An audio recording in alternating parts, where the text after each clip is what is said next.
లూర్దు మాతకు జేజేలు, దేవుని తల్లికి వందనాలు.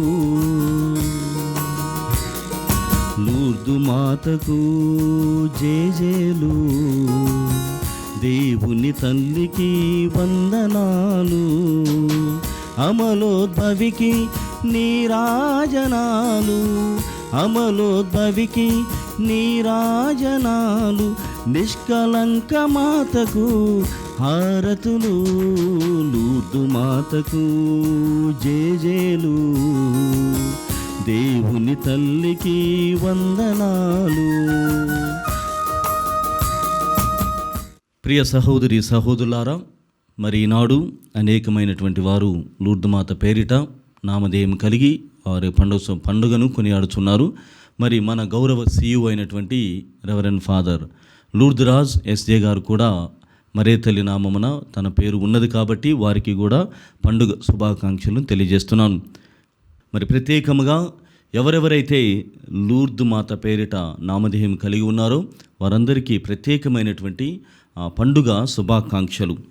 ప్రియమైనటువంటి సహోదరి సహోదరులారా, 1858వ సంవత్సరంలో ఫ్రాన్స్ దేశంలోని లూర్దు అన్నటువంటి నగరములో మరియ తల్లి బెర్నదత్తుకి దర్శన భాగ్యమును, ముఖ్యంగా 18 సార్లు ఆమెకు దర్శన భాగ్యమును కలిగించిన తర్వాత ఒక శుభ సందేశముతో ఆమె కనిపిస్తూ ఉంది. లేకుంటే శుభ సందేశమును ఆమె ద్వారా ప్రపంచాన్ని అంతటికీ కూడా అందజేస్తుంది. అందులో ప్రత్యేకమైనటువంటిది ఆమె తనకు తానుగా వ్యక్తపరుచుకుంటుంది. I am the immaculate conception అని. నేను అమలోద్భవిని, నిష్కలంకమైనటువంటి మాతను, మరి ముఖ్యంగా అకలంక మాతను అని తనను తాను వ్యక్తీకరించుకుంటూ తెలియజేస్తుంది. ప్రియమైనటువంటి సహోదరి సహోదరులారా, వానితో పాటుగా మరియ తల్లి ఆ రోజున దేవుని యొక్క శుభ సందేశమును కూడా తన దర్శనం ద్వారా అందజేస్తుంది. అదేమిటంటే God's love is available for all. అంటే దేవుని పవిత్రమైనటువంటి ప్రేమ అందరిది. దేవుని పవిత్రమైనటువంటి ప్రేమ కొందరికి మాత్రమే సంబంధించినటువంటిది కాదు. ఆయన ప్రేమ విశ్వజననీయమైనటువంటిది. అందరూ కూడా ఆయన ప్రేమను అనుభవించాలి అన్నటువంటి సందేశముతో మరియ తల్లి నాడు బెర్నదత్తుకి ఈ దర్శన భాగ్యమును కలుగజేస్తున్నారు. ప్రియ సహోదరి సహోదరుల, వానితో పాటుగా దేవుని ప్రేమను మనకు ప్రకటిస్తూనే దేవుని పవిత్రమైనటువంటి కారుణ్యము చాలా శక్తివంతమైనటువంటిది అని కూడా మరియ తల్లి ఈ లూర్దు నగరం ద్వారా, అంటే బెర్నదత్తుకు ఈ దర్శనం ఇవ్వడం ద్వారా తెలియజేస్తుంది. అందులో ఇంకొన్ని విషయాలు కూడా ఈ దర్శనంలో ఆమె వ్యక్తం చేస్తుంది. ఏమిటంటే మొట్టమొదటిది ప్రార్థన, రెండవది ప్రాయశ్చిత్తము మరియు దేవుని పవిత్రమైనటువంటి కారుణ్యము అనేటువంటి అంశములను కూడా వ్యక్తం చేస్తుంది. ప్రార్థన, దేవుని కారుణ్యము మరియు ప్రాయశ్చిత్తము అన్నటువంటి విషయాలు. ఎందుకంటే ఈ compassion, prayer and penance, otherwise conversion అన్నటువంటిది ఆమె ఎందుకు తెలియజేస్తుందంటే మరియ తల్లి బెర్నదత్తుకి అగుపించడములో ఉన్నటువంటి ఆ ప్రత్యేకమైనటువంటి తలంపు ఏమిటంటే బెర్నదత్తు యొక్క వ్యక్తిగత జీవితంలో ఆమె చాలా పేదరాలు మరియు అనారోగ్యముతో ఉన్నది. అంతకు మించి ఆమె ఒక విద్య లేనటువంటి వ్యక్తిగా బెర్నదత్తు ఉన్నారు. ఈరోజు ప్రపంచమంతా కూడా, మరి ముఖ్యంగా కథోలిక శ్రీసభ world day of the sick అని జరుపుకుంటున్నాం. అంటే దానిలో ఉన్నటువంటి అర్థమేమిటి? ఈరోజు బెర్నదత్తు యొక్క క్యారెక్టర్ ద్వారా, ఆమె పాత్ర ద్వారా మనము కూడా పేదలైనటువంటి వారిని, అనారోగ్యంతో ఉన్నటువంటి వారిని, మరి ముఖ్యంగా విద్య లేని వారి పట్ల మనము మరియ తల్లి ఏ విధంగానైతే శుభ సందేశమును వారికి తెలియజేసిందో, లేకుంటే దర్శన భాగ్యమును కలుగజేసిందో, దేవుడు కూడా ఇలాంటి ప్రేమనే ఈ పేదలైనటువంటి వారికి, అనారోగ్యంలో ఉన్నటువంటి వారికి, మరి ముఖ్యంగా విద్య లేనటువంటి వారికి అందిస్తూ ఉన్నాడు. ప్రేమను అందరికీ అందుబాటులో ఉంచుతున్నాడు అన్నటువంటి దర్శనం యొక్క సందేశమే ఈ లూర్దు మాత పండుగ అని మనమందరం కూడా గమనించాలి. 1854వ సంవత్సరంలో 9వ భక్తినాథ పోపు గారు మరియ తల్లిని జన్మపాప రహితోద్భవిగా ప్రకటన చేశారు. తర్వాత 4 సంవత్సరాలకి మరియ తల్లి స్వయముగా తన దర్శనం ద్వారా నేను అమలోద్భవిని అని ఆమె ప్రకటన చేస్తుంది. ప్రియమైనటువంటి సహోదరి సహోదరులారా, ఒక గ్రామములో గ్రేసమ్మ అనేటువంటి ఒక వ్యక్తి ఉండేటువంటి వారు. ఎంత అంటే ఒక వితంతువుగా ఆమె జీవితాన్ని కొనసాగించింది. వితంతువుగా ఉంటూ 2 ఉద్యోగాలు ఆమె చేసేటువంటిది. అంటే మామూలు సాదాసీదా పనులైనటువంటి వాణిని 2 పనులను ఆమె చేస్తూ ఉంది. ఈ బిడ్డలను పెంపకంలో భర్త లేనటువంటి స్థితిలో ఈ బిడ్డల్ని ఎలా పెంచాలనేటువంటి తలంపుతో ఆమె 2 పనులను చేస్తూ ఉంది. ఉదయం 4:30 ఆమె నిద్ర లేవడం, వంట వార్పిడి చేయడం, ఇంటి పరిశుభ్రత అన్నిటిని కూడా సర్ది చేయడం, తర్వాత మధ్యాహ్నానికి బిడ్డలకు కావలసినటువంటి వంట లంచ్ బాక్సులన్నీ కూడా సిద్ధపరచడం, తర్వాత పరుగున ఆమె ఉదయ వేళలో లేచి పనికి వెళ్ళడం, ఇలా జరుగుతూ ఉన్నది. అయితే దైనందినటువంటి జీవితంలో ఆమె ఇంత వేళలో లేచి మరి ఖాళీగా ఏదైనా సమయం ఉందా అని చూస్తే ఖాళీగా ఉన్నటువంటి సమయము ఎక్కడా కూడా ఆమె వ్యక్తిగత జీవితంలో ఉండేటువంటిది కాదు. ఒకానొక రోజున వారి తల్లి ఆమెకు 7 సార్లు ఫోన్ కాల్ చేసింది. అయితే 7 సార్లు కూడా ఆమె చూస్తూనే ఉంది, కానీ ఫోన్ తీయటం లేదు. ఎందుకు? మా అమ్మకు తెలియదా నేను ఇక్కడ ఇంత బిజీగా ఉంటానని, నాకు సమయం దొరకదని అనేటువంటి ఒక విసుగుతో కూడినటువంటి భావనను వ్యక్తం చేస్తూ, తర్వాత నేను చాలా అలసిపోతున్నాను, మా అమ్మకు తెలియదా అని 7 సార్లు తన సొంత తల్లి చేసినా కానీ ఆ గ్రేసమ్మ అనేటువంటి ఆమె ఫోన్ తీయలేదు. సరే, ఒకానొక సమయం తిరిగి వచ్చిన తర్వాత ఎందుకు చేసిందో ఏమో అన్నటువంటి భావనతో ఆమె ఫోన్ని తిరిగి తన తల్లికి చేసింది. అప్పుడు ఏదైనా జరిగిందేమో, లేకుంటే ఏదైనా జరగరాందేమన్నా జరిగిపోయిందేమో అన్నటువంటి భావనతో ఆమె చేసిందేమోనని ఈమె గ్రేసమ్మ తన తల్లికి ఫోన్ చేసినప్పుడు ఆమె ఏమీ చెప్పలేదు. ఏం చెప్పిందంటే, ఏమీ లేదమ్మా, I just wanted to listen to your voice. అంటే నువ్వు నీ స్వరమును నేను వినాలనుకున్నాను. మరి ముఖ్యంగా నేను నిద్రపోతున్నటువంటి సమయంలో కలలో నీవు మరణించావు అన్నటువంటి కల నాకు వచ్చింది. అందులోకే బ్రతికున్నావా లేదా, ఏమైనా జరిగిందా అన్నటువంటి ఆలోచనతో నేను నీకు ఇన్ని మార్లు చేశాను అని చెప్పింది. అప్పుడు గ్రేసమ్మ నోట మాట ఏమీ కూడా రాలేదు, ఏమీ మాట్లాడకుండా ఉన్నది. తర్వాత 2 వారాలకి అమ్మ మరణించింది. అమ్మ మరణించిన తర్వాత అమ్మ ఫోన్ని ఏమి ఆపరేట్ చేసేటువంటి సమయంలో ఒక సందేశము అక్కడ ఉన్నది. ఆ తల్లి ఈ గ్రేసమ్మ అనేటువంటి ఆమెకు ఒక సందేశమును పెట్టి మరణించింది. ఆ సందేశం ఏమిటంటే, do not forget no matter how old you are, but still you are my child. అంటే నీవు నీ జీవితంలో, ఈ అలసటతో కూడినటువంటి జీవితంలో, విధితో కూడినటువంటి జీవితంలో నువ్వు నా బిడ్డవని ఎప్పటికీ కూడా మరచిపోవద్దు. నువ్వు ఎంత ఎదిగినా నీవు నా బిడ్డవే. ప్రియమైనటువంటి సహోదరి సహోదరులారా, ఈ నేపథ్యములోనే మరియ తల్లి దర్శన భాగ్యమును లూర్దు నగరంలో మనకు అందిస్తూ ఉంది. 1854 మరియు 58 సంవత్సరాల మధ్య, లేకుంటే దానికి ముందు వెనుకున్నటువంటి సంవత్సరాలను మనం గమనిస్తే, ఎందుకు మరియ తల్లి ఆ సంవత్సరమును ఆ వ్యక్తికి, ఆ బెర్నదత్తుకి ఎందుకు కనిపించింది అని మనం ఆలోచన చేస్తే, అది శాస్త్రము బాగా పెరుగుతున్నది. సైన్స్ పరంగా ఈ ప్రపంచము ఉవ్విళ్ళూరుతూ ఉన్నది. సాంకేతికత, టెక్నాలజికల్ పరంగా చాలా కొత్త అయినటువంటి పుంతలని తొక్కుతూ ఉన్నది. ఆ సంవత్సరాలలో మరింత అంటే కొత్తగా ఎన్నో ఇన్వెన్షన్స్, కొత్తవి ఈ ప్రపంచము శాస్త్రవేత్తల ద్వారా, సామాజిక శాస్త్రవేత్తల ద్వారా అన్ని రంగాలలో ఈ ప్రపంచము అభివృద్ధి చెందుతూ ఉన్నది. ఆ సమయంలో మరియ తల్లి నేను అమలోద్భవిని అని తెలియజేసుకుంటూ ఉన్నదంటే, అది తెలియజేస్తూనే పేద అయినటువంటి బెర్నదత్తుకి, అనారోగ్యములో ఉన్నటువంటి బెర్నదత్తుకి, విద్య లేనటువంటి ఈ బెర్నదత్తుకి కనిపించింది అని అంటే అర్థం ఏమిటి? ఈ కథలో మనం విన్నటువంటి విధముగా నువ్వు ఎంత ఎదిగినా హౌ ఓల్డ్ యూ బికమ్, లేకుంటే ఎంతగా నువ్వు ఎదిగినప్పటికీ కూడా do not forget you are my child. ఈ ప్రపంచము శాస్త్రపరంగా, సాంకేతిక పరంగా, అన్ని విషయాలు, ఆరోగ్యపరంగా ఎన్ని పుంతలు తొక్కినా, ఎంత గొప్ప అభివృద్ధిని కాంచినా మీరంతా కూడా దేవుని బిడ్డలు. దేవుని పవిత్రమైనటువంటి ప్రేమను ఏ రోజు కూడా మీరు విస్మరించకూడదు.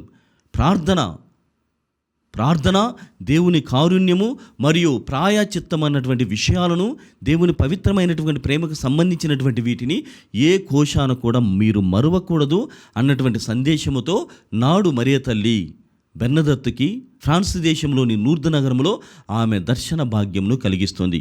ప్రియమైనటువంటి సహోదరి సహోదరులారా, ఈ నేపథ్యములో ఈ లూర్దు మాత పండుగ శుభ సందర్భములో మరియ తల్లి నేడు మనకు అందిస్తున్నటువంటి సందేశము, దేవుడు మరియ తల్లి ప్రార్థన ద్వారా, మధ్యస్థ ప్రార్థన ద్వారా మనకు ఏ సందేశాన్ని అందిస్తున్నాడు అంటే, మొట్టమొదటిగా ప్రియమైనటువంటి సహోదరి సహోదరులారా, మన తల్లులను, ముఖ్యంగా బాయ్స్కి ఒక విషయాన్ని చెబుతున్నారు. ఏమిటంటే అదేమిటంటే, నువ్వు ఎంత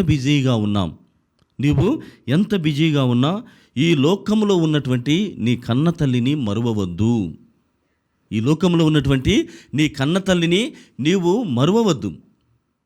అది మాత్రమే కాదు, నీ చెంతకు మరియ తల్లి పిలుస్తుంది. ఆమె తన చెంతకి మనల్ని పిలుస్తుంది. ఏదో పాపం చేశామని, లేకుంటే నీవు ప్రార్థనకి సమయము ఇవ్వటం లేదు అనేటువంటి చివాట్లతో కూడినటువంటి అలాంటి మాటల్ని మాట్లాడడానికి మరియ తల్లి మనల్ని పిలవటం లేదు. మరియ తల్లి మనల్ని తన చెంతకు పిలుస్తుంది అంటే మనం ఎవరో గుర్తు చేస్తుంది. whenever we enter the church, whenever we approach the shrine of Our Lady of Lourdes or the prayer centres, ఎప్పుడైనా కానీ ఈ ప్రార్థనా స్థలాలకి, దేవుని మందిరాలకి, మరియ తల్లి గుహల దగ్గరికి మనం వెళ్ళినప్పుడు ఆమె మనమెవరో గుర్తు చేస్తూ ఉంది.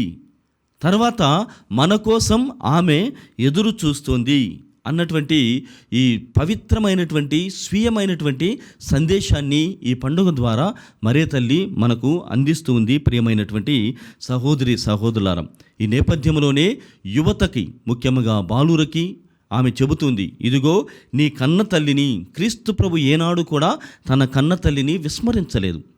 నీవు సైతము ఏనాడు కూడా మీ కన్న తల్లిని విస్మరించవద్దు.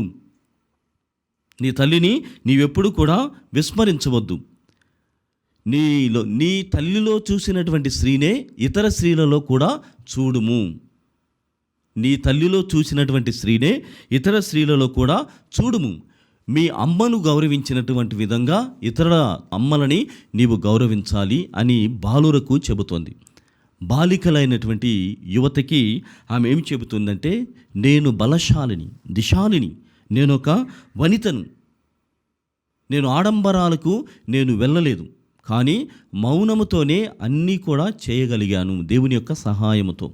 మీరు కూడా, యువతులు అయినటువంటి మీరు కూడా మీ విలువ ఏమిటో మీరు తెలుసుకొనండి. మీ విలువ మీ అందములో లేదు, మీ విలువ ఆకర్షణలో లేదు, మీ విలువ మీ ఇష్టాలలో లేదు. Your worth is not in beauty, your worth is not in affection, your worth is not in your likes. అంతకు మించినటువంటిది యువతిలో ఉన్నది, ఆ శక్తి ఉన్నది. నేను సైతము కూడా ఇలాంటి వాటిని నేను ఎదురుపడ్డాను. ఇలాంటి షరతులతో కూడినటువంటి జీవితం, లేకుంటే ఎన్నో కష్టాలమయమైనటువంటి జీవితాన్ని నేను జీవించాను. యువతులుగా కూడా మీరు దిశాలులుగా మీ విలువ ఎక్కడ ఉన్నదో తెలుసుకొని ముందుకు సాగాలి అని యువతులకు మరియ తల్లి పండుగ సందర్భమున తెలియజేస్తుంది. అది మాత్రమే కాదు, ఎవరో మనల్ని ప్రేమించడం కాదు, మనమే ఈ ప్రపంచాన్ని ప్రేమిద్దాం. మరియ తల్లి చాలా గొప్ప సందేశం. ఈ ప్రపంచంలో అనేకమైనటువంటి వారు నన్ను పూర్తిగా అంగీకరించడం లేదు, అయినప్పటికీ నేను ప్రేమిస్తూనే ఉంటాను. మీరు సైతము ఎవరో చేతనో నేను ప్రేమించబడాలి, ఎవరో నన్ను ప్రేమించాలి అన్నటువంటిది కాదు. ఒక స్త్రీగా నీలో అత్యంత శక్తివంతమైనటువంటి ప్రేమ నెనరులు ఉన్నవి. నీవు ప్రతి సృష్టిని కలిగించేటువంటి దానవు కావున నీవు ప్రేమించేటువంటి విధంగానే నీ జీవితాన్ని చక్కబరుచుకొని మరియ తల్లి యువతులైనటువంటి యువతులకి తెలియజేస్తున్నారు. మరి ముఖ్యంగా కుటుంబంలో జీవిస్తున్నటువంటి భార్యాభర్తలకు కూడా, ఇదిగో నీ భార్యను నీవు ఏ విధంగానైతే గౌరవిస్తావో ఇతరులను కూడా నీవు గౌరవించాలి. నీవు నీ బిడ్డల్ని ఎలాంటి పరిస్థితుల్లో నీవు చూస్తావో అలాంటి పరిస్థితినే నీవు సైతము తిరిగి పొందుతావు. నీవు సైతము అలాంటి పరిస్థితికే ఎదురుపడాల్సి వస్తుందని భార్యాభర్తలు, మరి ముఖ్యంగా కుటుంబ నేపథ్యమును బట్టి మరియ తల్లి ఈరోజు ఈ పండుగ శుభ సందర్భమున మనందరికీ కూడా తెలియజేస్తున్నారు. ప్రియమైనటువంటి సహోదరి సహోదరులారా, మరి ముఖ్యంగా కుటుంబ నేపథ్యములో మనము మరియ తల్లి ఏం చెబుతుందంటే, నీ బలము అరవటములో లేదు. భార్యాభర్తలు ఏం జరుగుతుంది, లేకుంటే యువతి యువకులు ఏం చేస్తున్నారు, లేకుంటే అధికారులు అధికారం లేనటువంటి వారు, విద్య ఉన్నవారు విద్య లేనటువంటి వారు, ఆరోగ్యం ఉన్నవారు ఆరోగ్యం లేనటువంటి వారు, వీరంతా కూడా ఈ ప్రపంచము ఏమి చేస్తుందంటే, నేను అరవడంలోనే నా శక్తి ఉన్నది అని అనుకుంటున్నారు. నేను నా కోపమును ప్రదర్శించడంలోనే నాకు బలము ఉన్నది అని అనుకుంటున్నారు. కానీ నీ స్ఫూర్తితోనే నీవు ఒక విశ్వసనీయుడిగా ఉండబోతున్నావు. మరియ తల్లి కూడా మౌనముతో మహిమలు చేసింది. ధ్యానముతో ధన్యత పొందినటువంటి గొప్ప దేవమాత. జీవితము కూడా, జీవితాన్ని నడిపించేటువంటి క్రమము కూడా ఇలానే ఉంటుంది. ఒకరిపైన ఒకరు ఆధిపత్యమును చలాయించుకోవడం, ఒకరిపై ఒకరు కోపాన్ని పెంచుకోవడం, ఒకరిపై ఒకరము అరవటములో మన శక్తి, మన బలము, మన స్ఫూర్తి అన్నటువంటిది లేదు. కానీ మనము ఎంత విశ్వసనీయంగా ఉంటామో అంత విశ్వసనీయంగా దేవుడు మనల్ని దీవిస్తాడు అని ఈనాటి పండుగ సందర్భముగా మరియ తల్లి క్రీస్తు ప్రభు యొక్క శుభ సందేశాన్ని మనకు అందజేస్తున్నది. కావున ఎన్ని జపమాలలు చెప్పామని కాదు, ఎన్నిసార్లు గుడిలో మోకాళ్ళు ఉన్నామని కాదు, మన వ్యక్తిగత జీవితం ద్వారా మోక్షపదముగా ఈ ప్రపంచాన్ని ఎంతవరకు మార్చగలిగాం, మనల్ని మనం మార్చుకుంటూ ఈ ప్రపంచానికి స్ఫూర్తిగా విశ్వసనీయంగా ఉన్నాము అన్నటువంటి విధముగా ముందుకు సాగాలని ప్రార్థనతో, ప్రాయచిత్తముతో, మరి ముఖ్యముగా కారుణ్యముతో ముందుకు సాగాలని లూర్దు మాత తన దర్శనం ద్వారా మనందరికీ తెలియజేస్తుంది. అందరికీ మరోసారి లూర్దు మాత పండుగ శుభాకాంక్షలు.